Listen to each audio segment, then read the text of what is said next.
All right, so to start with, we're going to review discriminant today and then do quadratic formula in two different ways, both with the decimal and by hand. So to start with, I want to talk about what you can cancel and what you can't. Try these three. See if you can cancel what you can, but not cancel what you can't. Okay, can I do this? Can I cancel that or not? I'm seeing some people say yes, some people say no. Who says yes? Who says no? It's about half and half. All right. So here's the way to decide. You're going to have a lot of these instances where you're not sure, and that's normal for any human. Not sure whether I can do that or not. How can you tell you can use real numbers, numbers that you know, and try it with real numbers instead of the x? Just put in a number like 5 plus 1 over 5. Now we do agree that that's 6 over 5. Right? So the answer is 6/5, or 1 1/5. If I cancel these, is it still 6/5? So can I cancel those? No, I can't. I can't cancel those. All right, so I cannot cancel those x's. It doesn't work. Now, as I know some of you are thinking, but I was always told if there's one on the top and one on the bottom, I can cancel them. That's true if it's a multiply problem, like this one. Then those x's can cancel. And what I have left. I hear different answers. You just cancel them. And when you cancel them, they don't just disappear. They turn into ones. Because what you're really doing is reducing it. You're really changing it to this. 3 times x over x. And those are really ones because it can reduce to 1. And what's 1 over 1? It's 1. So what's 3 times 1? It's 3. So the answer for this one is just 3. Again, I tell you, if you wanted to check yourself, you could go with a real number, like 3 times 4 over 4. Let's just think about that. 3 times 4 is 12. 12 over 4 would be 3, right? So can I cancel the 4s? Yeah, see, I get 3. I get the same thing, either way. So I can cancel in that case. All right. How about here? I know from last class that very few kids got this one right, so this must be kind of hard for you. So, again, I ask you, what can you do if you want to check? You can try it with real numbers. Like, stick a 4 in for x. It could be anything. It could be 2, whatever. But I'm going to stick in... Okay, I will stick in a 2 this time, just to show you. 3 times 2 plus 3 over 12. That would be, let's see, 3 plus 2... Or 3 times 2 is 6, plus 3 is 9. 9 twelfths. So 9 twelfths is the right answer for this one. Pause for a second. We have somebody coming. Okay, so 9 twelfths is my answer, is what it should be.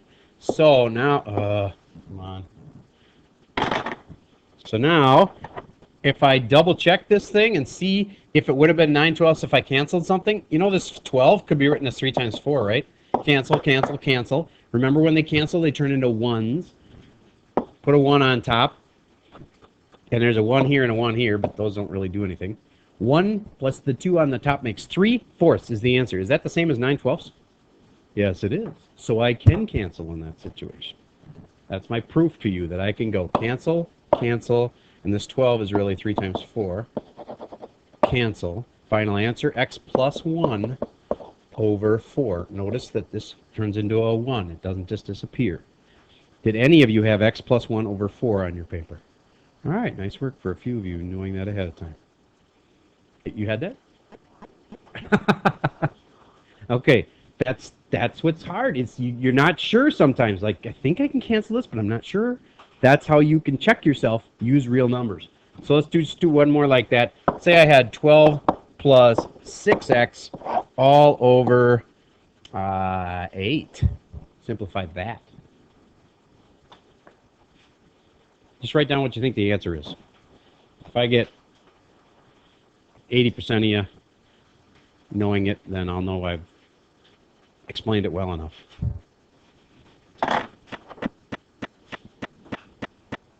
You see, they all have a 2 in them? So then I'd rewrite them as 2 times 6 plus 2 times 3x over 2 times 4. You don't have to do that, but that makes it really slick. Cancel, cancel, cancel. There's your answer. 6 plus 3x over 4. Raise your hand if you had that right. All right, I'm up to about half the class. Let's try another one like that. Do you get what I just did there? Any questions about what I just did there? Yes? If you divide each thing by 2, 12 divide by 2, 6 divide by 2, and 8 divide by 2, yes, you can definitely do that. So 12 divided by 2 would be 6, 6 divided by the 2 would be 3, and 8 divided by the 2 would be 4. So it will work. All right, so try this one. 18x plus 3 all over 6. Simplify that.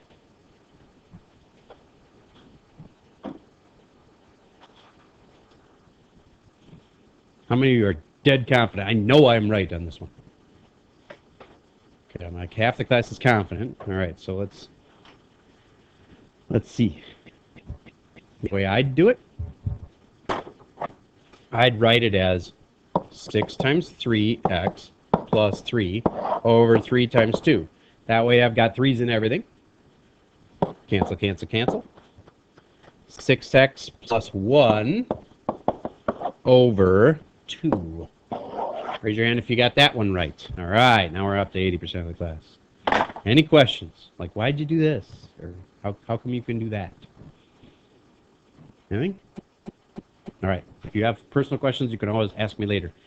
All right, what is the quadratic formula? It is the formula gives the zeros or roots when it is given in general form. So if I've got general form of an equation like this, I have A, I have B, I have C, and I can stick them into this big old formula, and it'll tell me the roots, or the zeros, or the x-intercepts. All right, so if I had graphed it, and it was like this, I could see the x-intercepts really easy, but sometimes you can't graph them because you don't have a graphic calculator, or because when you graph it, it looks like this, and it doesn't have x-intercepts. Can it still have roots? Yes. They're just imaginary, and so you cannot see them. They're not like here now or something. You don't know where they are. They're like leprechauns. You know they're there, you just can't see them. All right. Discriminant is that part underneath the root. And so if you're talking about this part right here, if I knew that was going to come out negative, do you see how I'd have a problem? I have a negative underneath the square root, and that's a naughty thing. You're not supposed to have that. So that gives you imaginary roots. All right, so we're going to be dealing with ones that are imaginary more tomorrow. But if you do the discriminant, it has only 3 choices. This can either be positive or negative, or it could be 0. All right, so let's do one like this where we do the discriminant. Actually, let me go back and add a page right there. So let's say I had 3x squared plus 5x minus 2. I'd like you to figure out the discriminant, just the discriminant, not the whole big formula, just the discriminant. And that should tell you whether or not I'm going to have 1 root, 2 roots, or no roots.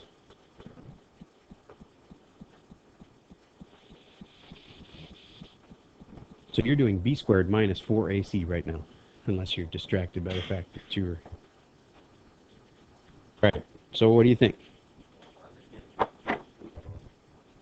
Okay, did you do b squared minus 4ac, and b being 5, and a is 3, and c is negative 2? Did you do it like that? And did you get 25? But doesn't it subtract? How could you get such a big number? What's that part? Negative 12 times that part. Positive 24. You're right, 49. All right. So bottom line is that's a normal positive number. So how many answers will the quadratic formula give me? 2.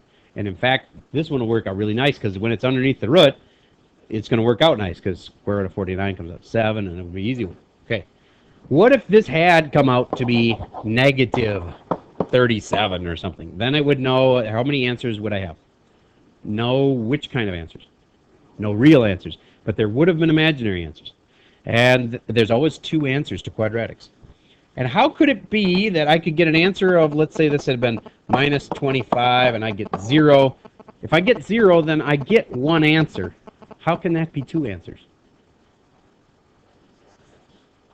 it's the same answer twice. So it's like this. When you factor it, you get like, hold on just a second. Just going to shut down here. There we go. I think it just shut down. And if I had like x plus 1 and x plus 1 are my two factors, I get the same answer twice. So if you get the same answer twice, that's like getting two of them. It's kind of cheating, but every problem is supposed to have two roots.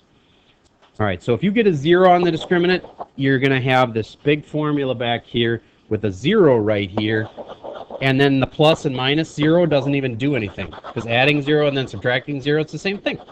So then your answer is just this, which I told you yesterday what that was.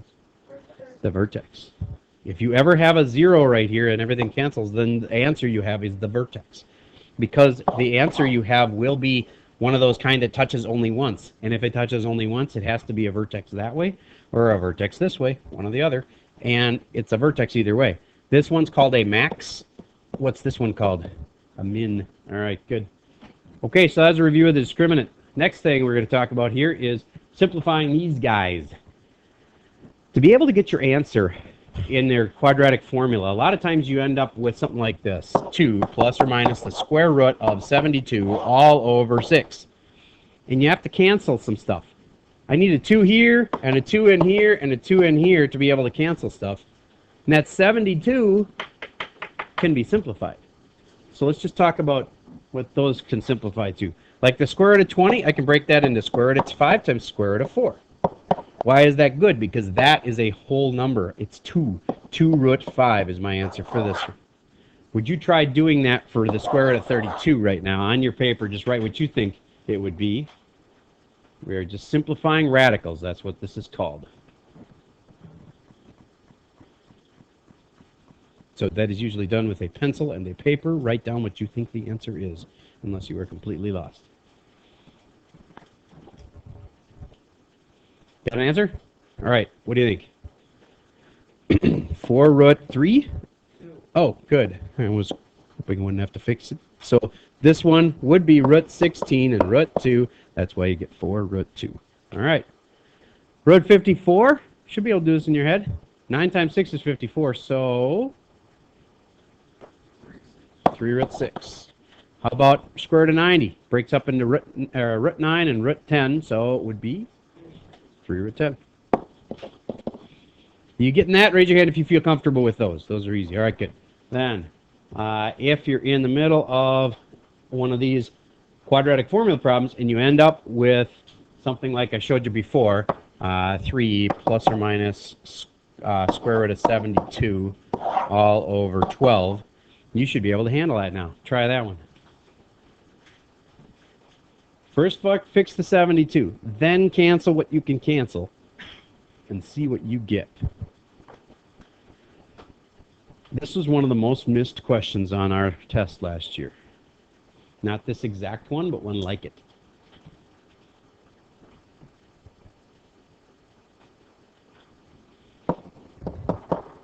Square root of 72. The case you're having trouble with this one, 9 times 8 is 72, but there's an even better one. 36 times 2 is even better. Now, if you just say, well, what's wrong with 9 times 8? Because you're going to think that you got the answer when you say 3 root 8, and that's not right. Know why? Because the 8 can simplify farther. 3 times the square root of 4 times the square root of 2. And the square root of 4 is really 2, so it's really 3 times 2 times square root of 2, which would be 6 root 2. And so it would have been better if you could notice right off the bat that root 36 and root 2 work. And 36 is 6, so it's 6 root 2. That whole thing should be replaced with 6 root 2. Either the long way to 6 root 2, or if you can just get it right off the bat, 6 root 2. So then it's 3 plus or minus 6 root 2 all over 12. See how that something's going to cancel now?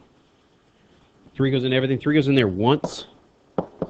3 goes in there twice. 3 goes in there 4 times. There is my answer.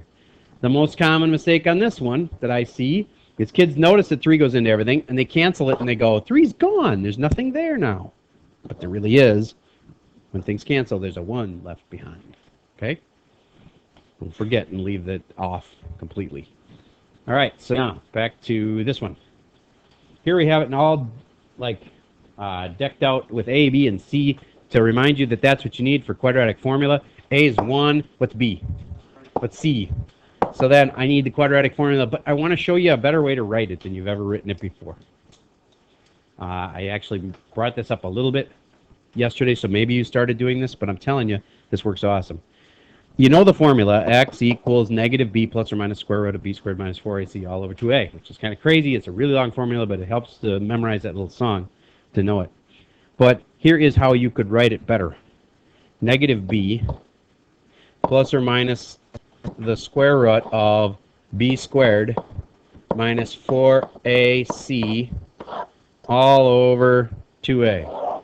I'm telling you, leaving an empty spot for a variable is the smartest way to do it. I wish we did that in the middle schools. I know I taught there for a long time, and they don't usually they don't focus on that a lot.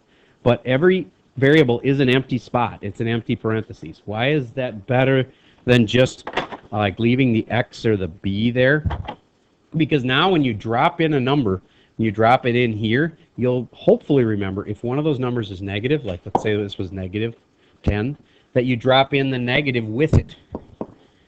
Anyway, it's crucial because if you say like a squared, so many kids think that when they stick in, or let's say it was like this, negative a squared, and they're going to drop in a negative 3, they're like, oh, it's already got the negative. So then I can go negative 3 squared. They just stick the 3 where the a was. But if you have it as an empty spot like this, and then you drop in your negative 3, you realize you got 2 negatives that you're going to have to deal with. All right, so anyway, empty spots are cool. So would you please make the quadratic formula on your paper right now with empty spots?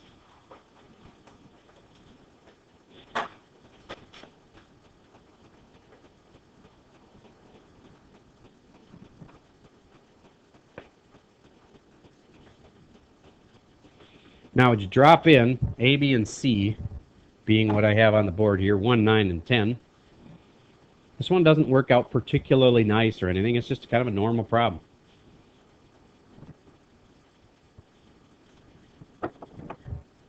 Now, some people memorize this as, instead of x equals negative b, they say opposite b. And that's kind of a good way to do it, because whatever b is, you're going to make it its opposite. In this case, b is positive, so it's going to be opposite of that, and it's going to be negative 9.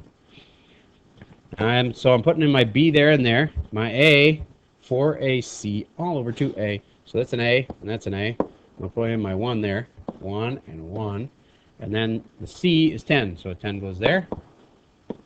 And then my final answer would be negative 9, plus or minus the square root of 81 minus 40 all over 2. And I could do 81 minus 40, that's 41.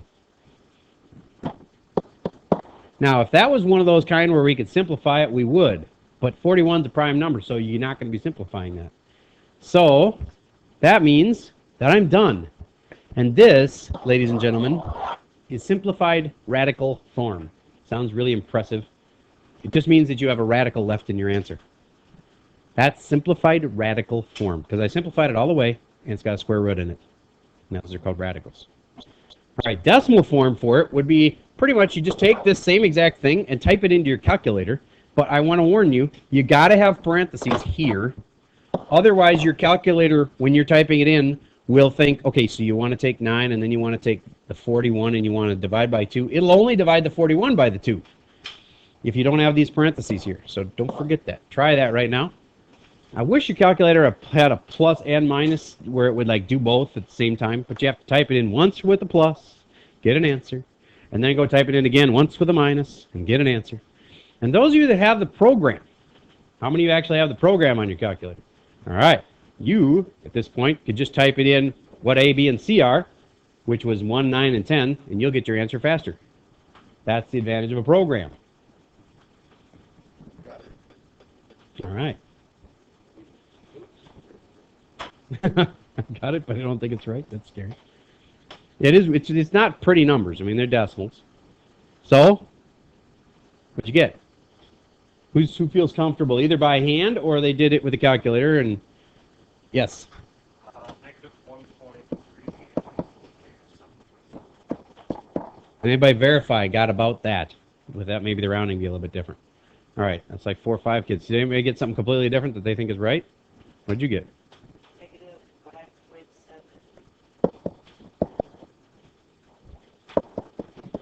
Did you use the calculator? I mean the program, or did? Okay. All right. All right. So a lot of people's program doesn't have the parentheses incorrectly. I'm not sure which of these two are right, but I'm going to figure it out, and I'll show you how. Square root of 41. I'm going to just use the all-powerful brain. I think you're aware that your brain is incredibly beyond a calculator. Now, a calculator can do some things better than your brain, but when you talk big picture, all the capabilities, your brain way, way outclasses it. In fact, your brain outclasses any computer that is made, any computer ever. Your brain still outclasses it. I'm not saying that's going to be true forever. They are getting better and better. You guys know what the next level computer is going to be? It's going to be organic. As in, instead of having a computer that's based on microchips, it's going to be a computer that's based on living, I don't want to say organisms, but it's going to be organic. And that's the way to get to the next level. Because right now, they kind of are at the point where they can make things really, really small, but they can't make them any smaller because they're getting down to like crazy small so that you can't get even a robot to make things any smaller than that. So they're going to have to go to the next level, which is going to be some kind of an organic. There's a lot of really smart people working on it right now. So anyway, back to, I'm going to use my brain for this. Now, I'm not perfect, but I'm going to be all right. Would you agree that if this said the square root of 36, the answer would have been 6? But it's 41, so it's a little more than 6, right? You get that? So it's like 6.3 or something like that. So I'm going to use about 6.3, 6.4, whatever it is. And then I'm going to take the negative 9 plus that, which makes about negative 3 divided by 2. Negative 3 divided by 2 is going to be like negative 1 point something like that. That makes more sense. I think this one's wrong. And the other one, if I go with negative 9 minus 6.3, that's about negative 15 divided by 2. That's about negative 7.5, and that's what that one was. So see how I can be pretty sure those are the right ones. Okay? Now, if you have that on your calculator wrong, look for your, if you're in your programming, I looked at one kid's, and it was like it's negative b. Everybody's usually got that right. Plus or minus, it's usually have to be one or the other, so I'll say plus. The square root of b squared minus 4ac all over 2a. And when you do that all over 2a, you got to have this part in parentheses, and then this part's probably in parentheses. And a lot of people didn't have two end parentheses at the end. A lot of people had two forward parentheses and only one backward parenthesis, and you need the other parenthesis. I think that's probably what's wrong with your program. Yes? There's an insert button right above delete. Okay. Anyway, back to where we were. So here is another typical problem. If you were to type it all in on a calculator program, you'd use A as 3, B is negative 5, and C is negative 8, and that will give you the decimal answers. But it won't give you simplified radical form. That you have to do by hand with the skeleton. Would you make another skeleton one?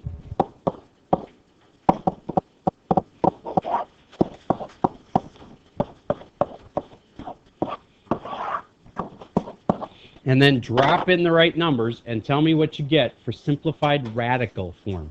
Again, your calculator can't do that kind for you. This has to be done by hand. Well, actually, you could get your calculator to do it, but it'd be a way more complicated program.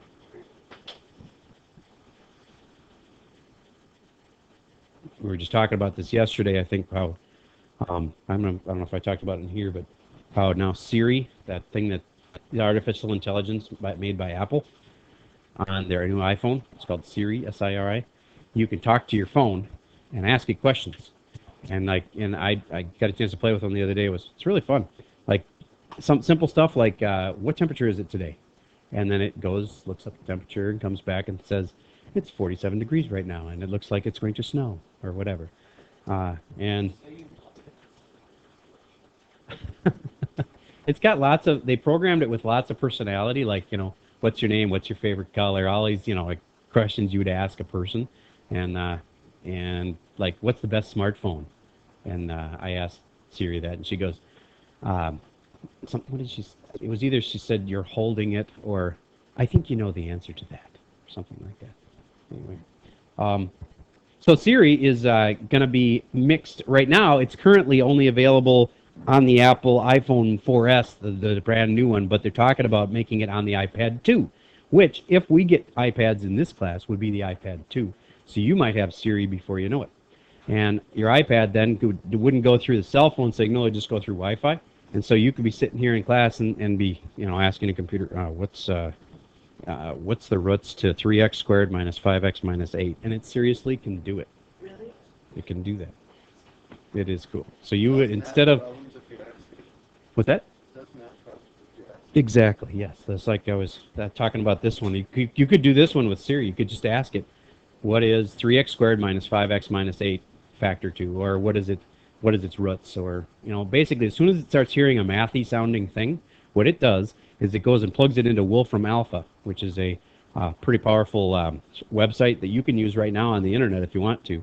And it types in and figures out the answer on that. So let's do that for 2 seconds here. It's kind of cool. You know what? I don't have time today. I will show you that tomorrow. Remind me to show you Wolfram Alpha. And that's what Siri uses to do its math. All right. And pretty soon you'll be able to there's all kinds of cool things you can do with that.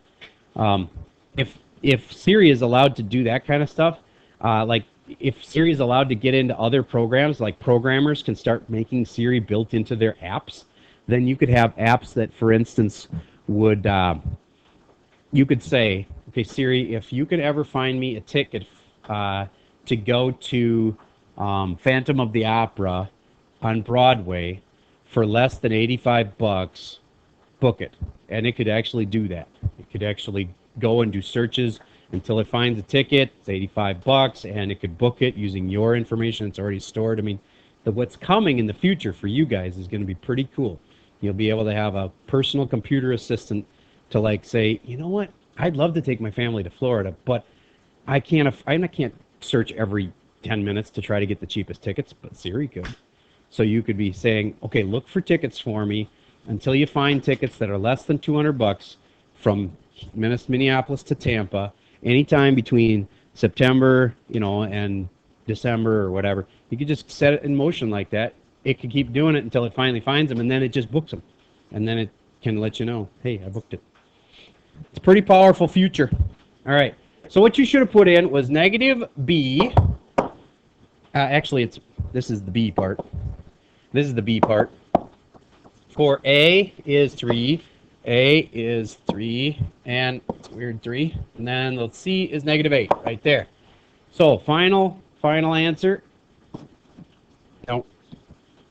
5 plus or minus square root of, it's a pretty big number, 25 plus, what is that? 96, so it would be 121 all over 6. Now that seems like it might be the answer, except that square root of 121 works out nice. What is it? So it's really 5 plus or minus 11 over 6. Now, you might ask, is that still considered simplest radical form then? No, because for one thing, it's not simplest. I can simplify it even farther. Now, if it had a square root, I'd have to stop here, but the square root came out. So now I should keep going, and I should go 5 plus 11 is 16 over 6 is 16 over 6. And the other answer, and negative 6 over 6 is negative 1. Very good.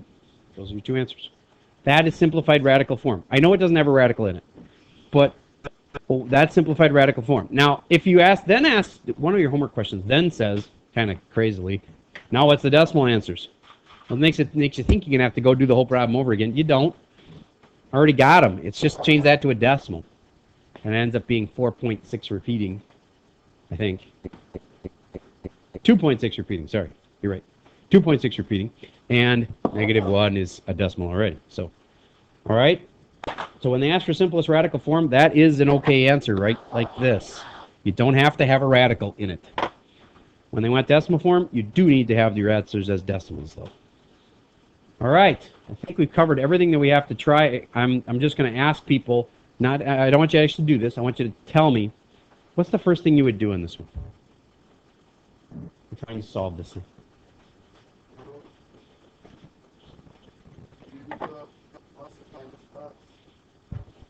Oh, okay, you're trying to find vertex form. I don't want the vertex form. If I didn't say anything, then I want you to solve it. Okay, so what's A? What's B? What's C? Yeah, if it doesn't say what to do, that implies solve. All right, so now I'm going to take these and put them into what? All right, I'm going to have you pick somebody else who then will tell me the skeleton form. Pick anyone. All right.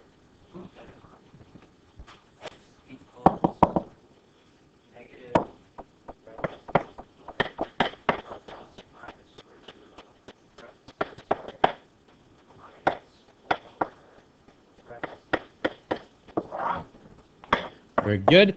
Okay, you pick somebody else to actually put the numbers in. All right.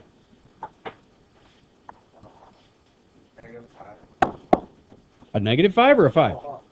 Sorry, 5. Okay, and then? That's not a 1. Try again. Oh, wait, I'm wrong. It is a 1. Oopsie. Keep going. 5. Yep. All right. All right. No, I think you're wrong in the last one. Isn't this last one? That's a 5. Okay. All right. So now we would just, from there, we'd crunch it all down and get our answers. If we use a calculator, we're going to get decimals. Oh, is there a goof?